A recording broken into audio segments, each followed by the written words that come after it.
आप उनको थोड़ा टाइम दीजिए ताकि वो उस तमाम जो अनयूज केबल्स है उसको निकाल देंगे और हाइट 15 फीट पर रखेंगे। तो डिप्टी सीएम ने कहा कि हमने उनको पहले 1 साल का टाइम दिया था, इन्होंने काम नहीं किया। तो हमने फिर से उनसे रिक्वेस्ट किया कि आप अब ये लोग जो टाइमलाइन आप देंगे वो सब जिम्मेदार थे। उन्होंने कहा कि हम बिल्कुल उसको फॉलो करेंगे। उन्होंने ये भी कहा कि हमने मेन रोड पे लाइन्स को सही कर लिया, बाई लेन्स में और स्लम्स में हमको करना है। हमने डिप्टी सीएम साहब को बताया कि इसकी वजह से जो घर में बैठकर हमारी खवातीन महिलाएं काम करती हैं उनको बड़ी तकलीफ हो रही है, स्टूडेंट्स को तकलीफ हो रही है, ट्रेडर्स को तकलीफ हो रही है, बहुत से लोगों का कारोबार मुतासर हो रहा है। तो हमने कहा कि इन द लार्जर इंटरेस्ट, आप पब्लिक के लार्जर इंटरेस्ट में इनको एक आखिरी मर्तबा एक मौका दीजिए, टाइमलाइन दीजिए।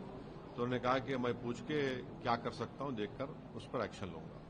सर जी, एक सवाल और, ये आरजेडी नेता जो है अब्दुल बारी सिद्दीकी, उनकी तरफ से एक विवादित बयान आया है कि हिंदू भाइयों को ज्यादा समझाने की जरूरत नहीं है, सेक्युलरिज्म क्या है, संविधान क्या है।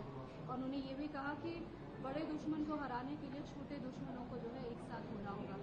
क्या इशारा उनकी तरफ से दिया जा रहा है छोटे दुश्मनों को एक साथ होना? अब्दुल बारी साहब पिछला असेंबली चुनाव क्यों हार गए वो बता दिए ना, बिहार की जनता को बता दें। उनके खिलाफ जेडीयू का कोई यादव कैंडिडेट जीत गया था, वो क्यों हार गए, अब वो बता दें कि वो कौन उनसे दुश्मनी किया।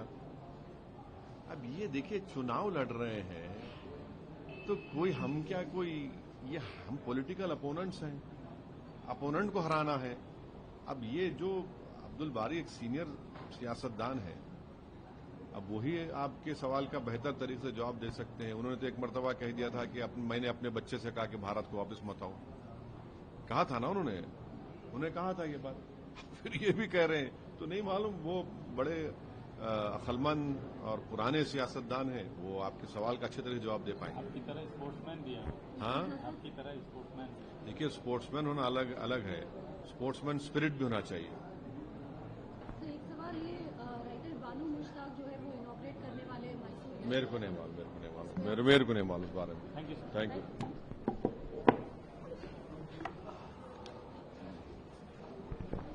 తీసుకోండి।